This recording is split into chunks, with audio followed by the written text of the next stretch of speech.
Hello friends, welcome back to my channel. ಇವತ್ತಿನ ವಿಡಿಯೋದಲ್ಲಿ periods ಆದಾಗ ಯಾವ ರೀತಿ ನಾವು ನಮ್ಮ ಒಂದು ಆರೈಕೆನ ಮಾಡ್ಕೋಬಹುದು ಅಂತ ಕೆಲವೊಂದು ಟಿಪ್ಸ್ನ ಹೇಳ್ತಾ ಇದ್ದೀನಿ. ಐ ಹೋಪ್ ಇವತ್ತಿನ ವಿಡಿಯೋ ತುಂಬ ಹೆಲ್ಪ್ಫುಲ್ ಆಗಲಿದೆ ಅಂತ ಅನ್ಕೋತೀನಿ. ಸಪೋಸ್ ನೀವು ಟೀನೇಜರ್ ಏನಾದರೂ ಆಗಿದ್ರೆ ಸೊ ಡೆಫಿನೆಟ್ಲಿ ಈ ವಿಡಿಯೋ ನಿಮಗೆ ಹೆಲ್ಪ್ಫುಲ್ ಆಗುತ್ತೆ ಅಂತ ಅನ್ಕೋತೀನಿ. ಸ್ವಲ್ಪ ವಿಡಿಯೋ ಇಷ್ಟ ಆದರೆ ಲೈಕ್ ಮಾಡಿದ್ರೆ ಮರಿಬೇಡಿ. ಆ್ಯಂಡ್ ವಿಡಿಯೋ ಸ್ಟಾರ್ಟ್ ಮಾಡೋಣ. ಸ್ಟಾರ್ಟಿಂಗ್ 1 ರಿಂದ 2 ದಿನ ಏನಿರುತ್ತೆ, ಈ ದಿನದಲ್ಲಿ ನಮ್ಮ ಮೂಡ್ ತುಂಬಾ ಸ್ವಿಂಗ್ ಆಗ್ತಾ ಇರುತ್ತೆ. ಮಾತಿಗೆ ನಾವೇನು ಮಾತಾಡ್ತಾ ಇದ್ದೀವೋ ನಮಗೆ ಗೊತ್ತಿರೋದಿಲ್ಲ. ಸೊ ತುಂಬಾ ಟೆನ್ಸಲ್ಲೇ ಇರ್ತೀವಿ. ಸೊ ಈ ಸಮಯದಲ್ಲಿ ನಾವೇನು ಮಾಡಬೇಕು ಅಂದರೆ ಹೇರ್ ಆಯಿಲ್ನಿಂದ ನಮ್ಮ ಹೇರನ್ನು ಮಸಾಜ್ ಮಾಡಬೇಕು. ಸೊ ಇದರಿಂದ ಏನಾಗುತ್ತೆ ಅಂದರೆ ತಕ್ಕಮಟ್ಟಿಗೆ ನಮಗೆ ಚೆನ್ನಾಗಿ ನಿದ್ದೆ ಬರುತ್ತೆ. ತಲೆ ಕೂಡ ತುಂಬ ತಂಪಾಗಿರೋದ್ರಿಂದ ಸೊ ಸ್ವಲ್ಪ ಕೂಲ್ ಆಗೋದಕ್ಕೆ ಸ್ವಲ್ಪ ಇದು ಹೆಲ್ಪ್ ಆಗುತ್ತೆ. ಆ್ಯಂಡ್ ನೀವೇನಾದರೂ ಆಫೀಸ್ಗೆ ಹೋಗೋರಾಗಿದ್ದರೆ ಅಥವಾ ಕಾಲೇಜ್ ಸ್ಟೂಡೆಂಟ್ ಆಗಿದ್ದರೆ, ಸೊ ಮಾರ್ನಿಂಗ್ ನೀವು ಕಾಲೇಜ್ಗೆ ಹೋಗುತ್ತಾ ಬಿಫೋರಲ್ಲಿ 1 ರಿಂದ 2 ಗಂಟೆ ಇದನ್ನು ಈ ರೀತಿ ಆಯಿಲ್ ಮಸಾಜ್ ಮಾಡಿಬಿಟ್ಟು ನಂತರ ಇದನ್ನು ಹೇರ್ ವಾಶನ್ನು ನಾರ್ಮಲಿ ಯಾವ ರೀತಿ ನೀವು ಒಂದು ಶ್ಯಾಂಪೂಯಿಂದ ಮಾಡ್ತೀರೋ ಸೊ ಅದನ್ನು ಯೂಸ್ ಮಾಡಿದರೂ ಕೂಡ ಪರವಾಗಿಲ್ಲ. ಅಕಸ್ಮಾತ್ ನಿಮಗೆ ಎಣ್ಣೆ ಇದ್ದರೆ ಪರವಾಗಿಲ್ಲ ಅಂದರೂ ಕೂಡ ಸೊ ಹೋಲ್ ಡೇ ಕೂಡ ನೀವು ಹಾಗೆಯೇ ಅದನ್ನು ಇಟ್ಕೋಬೋದು. ಈ ಸಮಯದಲ್ಲಿ ನಮಗೆ ಹೊಟ್ಟೆ ನೋವು ಕೂಡ ಬರ್ತಾ ಇರುತ್ತೆ. ಸಾಮಾನ್ಯವಾಗಿ ಕೆಲವೊಬ್ಬರಿಗೆ ಇದು ಕಡಿಮೆ ಬರ್ಬೋದು, ಕೆಲವೊಬ್ಬರಿಗೆ ಜಾಸ್ತಿ ಕೂಡ ಬರ್ಬೋದು. ಸೊ ಈ ಸಮಯದಲ್ಲಿ ನಾವೇನು ಮಾಡಬೇಕು ಅಂದರೆ ಮೆಂತೆ ಒಂದು ಟೀನ ಮಾಡ್ಕೊಂಬಿಟ್ಟು ನೀವು ಕುಡಿಬೋದು. ಸೊ ಇದು ತುಂಬ ನಾರ್ಮಲ್ ಆ್ಯಂಡ್ ಸಿಂಪಲ್ ಆಗಿದೆ, ಬಟ್ ಆದರೆ ತುಂಬ ಎಫೆಕ್ಟಿವ್ ಇದೆ. ನಾನಿಲ್ಲಿ ಅರ್ಧ ಚಮಚ ಮೆಂತೆ ಕಾಳು ತೊಗೊಂಡಿರೋದು. ಸೊ ಅದನ್ನು ನೀವು ಏನು ಚಹಾ ಕುಡಿತೀರಲ್ವ, ಸೊ ಆ ಒಂದು ಗ್ಲಾಸ್ ಕಪ್ ಅಳತೆ ತೊಗೊಂಡ್ಬಿಟ್ಟು ಅದರಲ್ಲಿ ನೆನೆ ಹಾಕಿಬಿಟ್ಟು ಅರ್ಧ ಗಂಟೆ ಆದಮೇಲೆ ಈ ರೀತಿ ಚೆನ್ನಾಗಿ ಅದನ್ನು ಬಾಯ್ಲ್ ಮಾಡಬೇಕು.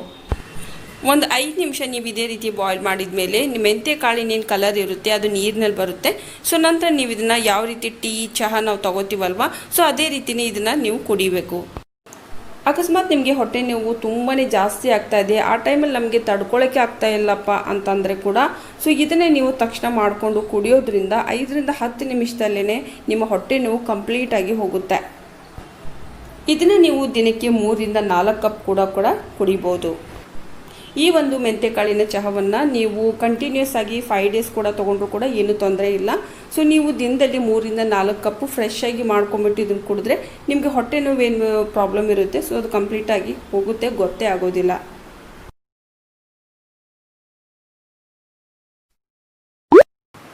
ಇನ್ನು ಪಿಂಪಲ್ಸ್ ಕೂಡ ಪೀರಿಯಡ್ ಏನು ನಮಗೆ ನಡೀತಾ ಇರುತ್ತೆ ಸೊ ಆವಾಗ ಪಿಂಪಲ್ಸ್ ಆಗೋದು ತುಂಬಾ ನಾರ್ಮಲ್.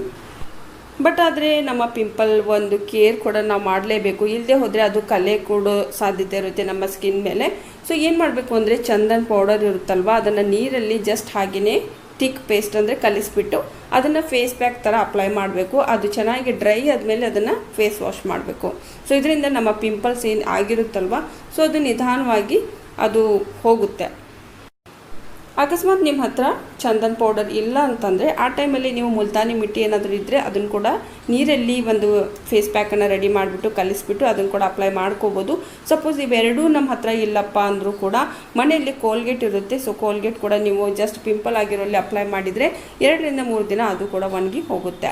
ಸೊ ಇವಾಗ ಚಂದನ ಪೌಡರ್ ನಾನು ಫೇಸ್ ಪ್ಯಾಕ್ ಮಾಡಿ ಹಾಕಿದ್ನಲ್ವ ಫೇಸ್ಗೆ, ಇದರಿಂದ ತುಂಬಾ ಒಂದು ಫ್ರೆಶ್ ಒಂದು ಫೀಲ್ ಕೂಡ ಕೊಡ್ತಾ ಇದೆ ಇದು.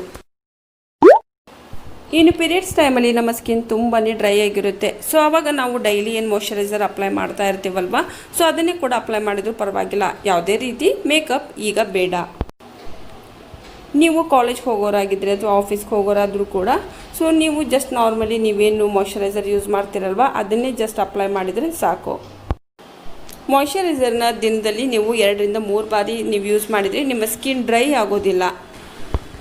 ಅಕಸ್ಮಾತ್ ನಿಮ್ಮ ಸ್ಕಿನ್ ಆಯಿಲಿ ಇದ್ದರೆ ಸೊ ಆ ಟೈಮಲ್ಲಿ ನೀವು ಹನಿ ಅಂದರೆ ಜೇನುತುಪ್ಪ ಕೂಡ ಅಪ್ಲೈ ಮಾಡ್ಬೋದು. ಮಾರ್ನಿಂಗ್ ಜಸ್ಟ್ ಅಪ್ಲೈ ಮಾಡಿ ನೈಟ್ ಮಲ್ಗೋಕ್ಕಿಂತ ಮುಂಚೆ ಅಪ್ಲೈ ಮಾಡಿ ಒಂದು 15 ನಿಮಿಷ ಹಾಗೆಯೇ ಬಿಟ್ಟು ನಂತರ ವಾಶ್ ಮಾಡಿದರೂ ಕೂಡ ಸಾಕು. ನಾನಿಲ್ಲಿ ಬಳಸ್ತಾ ಇರೋ ಮಾಯ್ಶ್ಚರೈಸರ್ ಡರ್ಮಟೊಲಾಜಿಸ್ಟ್ ಅವರು ನನಗೆ ಸಜೆಸ್ಟ್ ಮಾಡಿರೋದು ಆಯಿಲಿ ಸ್ಕಿನ್ಗೆ. ನಿಮಗೆ ಬೇಕು ಅಂದರೆ ಇದ್ರ ಹೆಸರು ಕೂಡ ಕೊಟ್ಟಿರ್ತೀನಿ. ಸೊ ಬೇಕು ಅಂದರೆ ಹತ್ತಿರದ ಯಾವುದೋ ಮೆಡಿಕಲ್ ಶಾಪಿಂದ ತೊಗೋಬೋದು. ಎಲ್ಲಕ್ಕಿಂತ ಹೆಚ್ಚಾಗಿ ನಾವು ಪೀರಿಯಡ್ಸ್ ಟೈಮಲ್ಲಿ ಏನು ತಿನ್ನಬೇಕು ಅನ್ನೋದೇ ಒಂದು ದೊಡ್ಡ ಪ್ರಶ್ನೆ. ಈ ಸಮಯದಲ್ಲಿ ನೀವು ತುಂಬಾ ತಣ್ಣಗಿರೋ ನೀರಾಯಿತು ಮತ್ತು ತಣ್ಣಗಿರೋ ಫ್ರಿಜ್ಜಲ್ಲಿ ಇಟ್ಟಿರೋ ಯಾವುದೇ ಒಂದು ಆಹಾರನ ನಾವು ಊಟ ಮಾಡೋದ್ರಿಂದ ಹೊಟ್ಟೆ ನೋವು ಬರೋದು ಸಾಧ್ಯತೆ ಇರುತ್ತೆ. ಸೊ ಏನು ಮಾಡಬೇಕು ಅಂತಂದರೆ ತುಂಬಾ ಈ ರೀತಿ ಯಾವುದಾರೊಂದು ತೆಳುವಾದ ಒಂದು ಸೂಪನ್ನು ಮಾಡ್ಕೊಂಡು ಕುಡಿದ್ರೂ ಕೂಡ ತುಂಬಾ ಒಳ್ಳೆಯದು. ಅದಿಲ್ಲ ಅಂದರೆ ತುಂಬ ಲೈಟ್ ವೆಯ್ಟ್ ಫುಡ್ ತೊಗೊಂಡ್ರು ಕೂಡ ತುಂಬ ಉತ್ತಮ.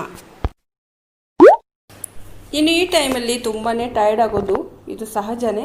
ಬಟ್ ಅದೇ ಈ ಟೈಮಲ್ಲಿ ಏನು ಮಾಡಬೇಕು ಅಂತಂದರೆ ನಿಮ್ಮ ಮನೇಲಿ ವೆಟ್ ವೈಪ್ಸ್ ಏನಾದರೂ ಇದ್ದರೆ ಸೊ ನೀವು ಅದನ್ನು ಫ್ರಿಜ್ಜಲ್ಲಿ ಇಟ್ಟು ಅದು ತಣ್ಣಗಿರುತ್ತೆ. ಸೊ ಆವಾಗ ನಿಮ್ಗೆ ಯಾವಾಗ ಬೇಕು ಅಂದಾಗ ಅವಾಗ ಒಂದು ವೈಪ್ಸ್ನ ತೊಗೊಂಡ್ಬಿಟ್ಟು ನಿಮ್ಮ ಫೇಸ್ ಮೇಲೆ ಹಾಕಿಬಿಟ್ಟು ಜಸ್ಟ್ ಒಂದು 5-10 ನಿಮಿಷ ಬಿಟ್ಟರೆ ಸೊ ಫ್ರೆಶ್ ಫೀಲ್ ಆಗುತ್ತೆ.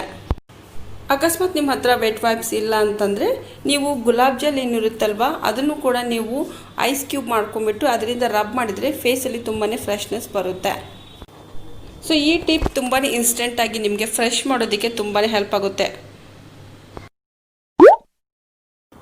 ಇನ್ನು ಈ ಟೈಮಲ್ಲಿ ನಿಮಗೆ ಹೊಟ್ಟೆ ನೋವು ತುಂಬಾ ಜಾಸ್ತಿ ಇದ್ದರೆ ಸೊ ಈ ಟೈಮಲ್ಲಿ ಯಾವುದೇ ರೀತಿ ನೀವು ತಣ್ಣಗಿರೋ ನೀರನ್ನು ಕುಡಿಯೋಕ್ಕೆ ಹೋಗಬೇಡಿ. ಸೊ ಆದಷ್ಟು ನೀವು ಯಾವಾಗ ನೀರು ಕುಡಿತಾ ಇರ್ತೀರಲ್ವ ಸೊ ಆವಾಗ ನೀವು ಉಗುರು ಬೆಚ್ಚಿ ನೀರನ್ನೇ ಕುಡಿದ್ರೆ ತುಂಬಾ ಒಳ್ಳೆಯದು.